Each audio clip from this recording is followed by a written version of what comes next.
네, 오늘 성경 말씀 보시겠습니다. 사도행전 2장 25절부터 31절까지 말씀입니다. 다윗이 그를 가리켜 이르되 내가 항상 내 앞에 계신 주를 배웠으며 나로 요동하지 않게 하시기 위하여 그가 내 우편에 계시도다. 그러므로 내 마음이 기뻐하였고 내 혀도 즐거워하였으며 육체도 희망에 거하리니 이는 내 영혼을 음부에 버리지 아니하시며 주의 거룩한 자로 썩음을 당하지 않게 하실 것임이로다. 주께서 생명의 길을 내게 보이셨으니 주 앞에서 내게 기쁨이 충만하게 하시리로다 하였으므로 형제들아 내가 조상 다윗에 대하여 담대히 말할 수 있노니 다윗이 죽어 장사되어 그 묘가 오늘까지 우리 중에 있도다. 그는 선지자라 하나님이 이미 맹세하사 그 자손 중에서 한 사람을 그 위에 앉게 하리라 하심을 알고 미리 본고로 그리스도의 부활을 말하되 그가 음부에 버림이 되지 않고 그의 육신이 썩음을 당하지 아니하시리라 하더니. 아멘. 네, 오늘 성경 본문은 이제 베드로의 오순절 설교 중에서 예수님의 부활을 예언한 그 다윗의 시편 16편 말씀 중심으로 보도록 하겠습니다. 사도행전 2장에 나오는 베드로의 설교는 구약 성경을 자주 인용하거든요. 이미 요엘 선지서를 인용했고요. 이제 다윗의 시편 언급하고 있고 설교 끝내기 전에 시편 110편도 인용할 참입니다. 물론 당시는 신약 성경은 없고 구약 성경만 있었으니 사도들의 주장과 변증, 논리의 근거들을 구약 성경에서 가져오는 것은 당연한 일이었습니다.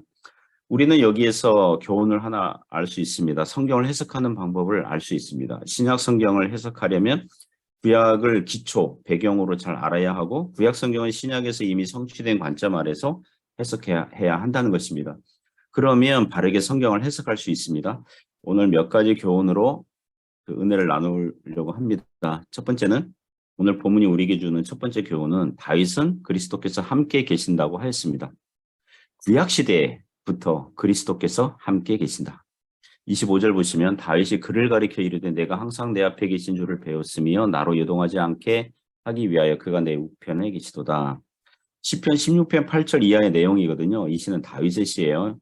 그래서 이 화자, 이 말을 하는 사람은 다윗이에요. 그러니까 앞에 계신 분은 메시아 그리스도를 얘기하는 것입니다. 나로 요동하지 않게 하기 위하여 그가 내 우편에 계시도다. 내 우편에 계신 분은 그리스도를 얘기하는 거죠. 그죠? 예, 우편에 계시다. 마치 변호자가 법정에서 죄인으로 몰린 나를 위해서 옆에 서서 변호해주고 보호해주는 그런 그림 언어를 사용하고 있습니다. 사랑하는 성도 여러분, 우리 주님께서 우리 인생에서 앞에 계시는 줄 믿습니다. 그리고 우편에 계세요. 또 우리 옆에 계세요. 성령님을 또 다른 보혜사라고 하는 이유가 여기에 있는 거죠. 예수 그리스도께서 우리 앞에 계시고 우리 우편에 계시듯이 성령께서는 우리 안에 내주하시면서 우리로 하여금 선한 목자 되신 그리스도를 잘 따라가도록 인도하시는 줄 믿습니다. 두 번째로 다윗은 그리스도의 부활을 예언했어요. 26절, 27절 보시면 그러므로 내 마음이 기뻐하였고 내 혀도 즐거워하였으며 육체도 희망에 거하리니 이는 내 영혼을 음부에 버리지 아니하시며 주의 거룩한 자로 썩음을 당하지 않게 하실 것이미로다. 26절에 다윗은 기뻐했습니다. 그리고 27절에 그 기쁨의 이유가 그리스도께서 부활하시기 때문이라고 해요. 먼저 다윗의 기쁨을 묘사한 것을 보면 내 마음이 기뻐했고 내 혀도 즐거워했고 내 육체도 희망에 거한다고 그랬어요. 다윗은 사람의 신체를 다 동원해서 기쁨을 표시하고 있습니다. 마음이 기뻐요. 혀도 즐거워해요. 아마도 감사하고 찬양하는 노래를 했겠죠. 그리고 육체는 잠잠히 기대하고 확신하고 있는 것입니다. 그 이유가 뭐냐면 27절에 보면 그리스도의 부활 덕분이라는 거예요. 이는 내 영혼을 음부에 버리지 아니하시며 주의 거룩한 자로 썩음을 당하지 않게 하실 것이기 때문이다. 여기서 내 영혼이라고 했으니까 다윗을 말하는 것인가 이렇게 생각할 수 있지만 그 음부, 죽음, 사망의 장소에 버리지 아니했다. 그런데 다윗은 죽었거든요. 그리고 주의 거룩한 자로 썩음을 당하지 않게 하실 것이다. 다윗은 죽었고 다윗의 몸은 썩었어요. 구약 성경을 보면 다윗은 죽었고 장사 지낸 바 되었고 다윗의 무덤이 있어요. 요세푸스라는 유대인 역사가에 의하면 중간사 시대의 대제사장 힐카누스에 의해서 다윗의 무덤이 도굴된 적이 있었거든요. 솔로몬이 다윗의 무덤에 많은 양의 금과 보석들을 넣어 두었나 봅니다. 그래서 그 보물들을 일정량 도굴한 적이 있었고 헤롯 대왕도 도굴한 적이 있었다고 그래요.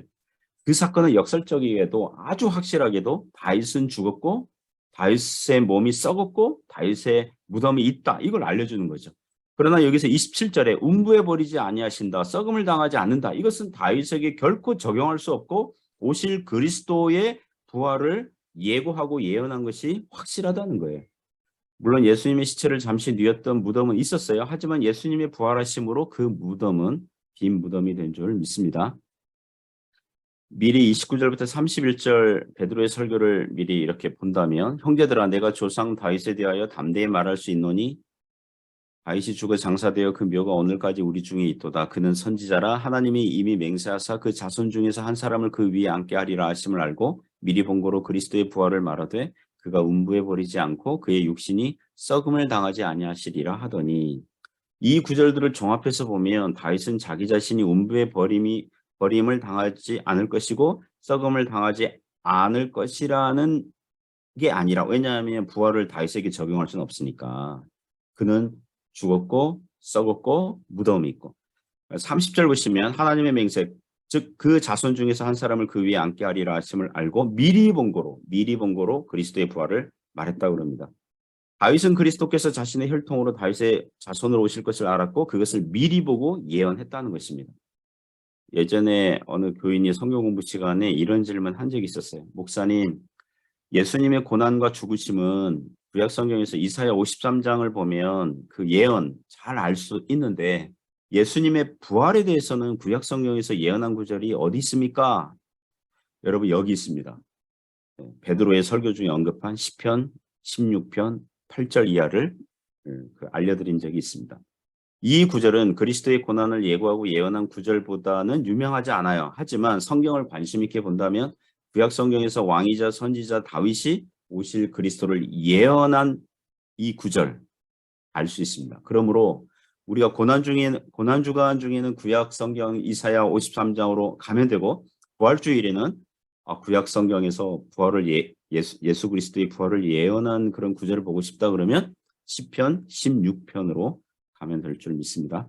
오늘 세 번째 교훈은 다윗은 기쁨의 충만을 노래했다는 것입니다. 28절 보시면 주께서 생명의 길을 내게 보이셨으니 주 앞에서 내게 기쁨이 충만하게 하시리로다 하였으므로, 이 구절은 다윗의 신앙생활의 경험이자 신약시대 우리 모든 성도들의 경험이기도 합니다. 주께서 생명의 길을 내게 보이셨으니, 여러분, 그 생명의 길이 무엇입니까? 그리스도께서 우리 죄를 대속하셨고 하나님의 모든 의로운 요구를 만족하셨고 부활하신 사실 덕분에 얻은 칭의와 구원이에요. 그게 생명의 길인 줄 믿습니다. 오늘날 기독교 일각에서 신자의 성화를 지나치게 강조하면서 신자들이 오직 믿으면 구원받는다고 너무 이제 값싸게 믿는다는 거예요. 그러니까 이신칭의와 같은 구원관 때문에 현재의 신앙생활이 엉망이고 한국교회를 망치고 있다는 식으로, 그러니까 현재 신자들의 성화의 부족함을 들어서 이미 받은 칭의, 이미 받은 구원을 공격하는 그런 사람들이 있습니다. 비난하는 사람들이 있어요. 여러분, 도대체 어느 정도 신앙생활 잘해야, 어느 정도 신앙으로 잘 살아내야 구원을 받습니까? 모든 성도들이 다 목사가 돼야 되고 선교사가 돼야 됩니까? 기도할 때는 금식을 해야 되고 오랫동안 그것도 깊이 해야 되고 주위에 가난한 사람들을 부지런히 도와주고 정치 영역에서는 사회적 정의를 잘 실천해야 합니까? 도대체 어느 정도 해야 칭의를 얻고 구원을 얻을 수 있단 말입니까? 신자가 거룩하게 살아야 되는 건 맞습니다. 그건 역시 우리가 순종해야 할 영역인 동시에 다분히 성령께서 역사하시는 일입니다. 평생 신자의 싸움에, 신자의 인생에 평생 싸워야 할 숙제예요. 그러나 생명의 길은 우리가 어느 정도 성숙하게 살아야 얻는 게 아니라 주님께서 이미 우리에게 보여주신 줄 믿습니다. 우리는 우리를 위해서 구원을 다 이루신 예수님 덕분에 기쁨이 충만하면 되는 거예요. 구원을 얻는 길에서 우리의 선행과 봉사가 조금이라도 보탬이 되는 식은 없어요. 우리의 선행은 조건과 원인이 아니라 구원받은 결과로서 감사하여 드리는 거예요. 감사하여 결과로서 따라오는 거라고요. 그리고 참된 신자들은 구원은 이미 따놓은 당상이라고 생각해서 이제는 내 마음대로 방종하고 영적으로 게으르고 나태해도 되겠구나. 왜냐하면 천국은 마땅히 가는 거니까. 이렇게 생각하지 않는다고요. 참된 신자들은.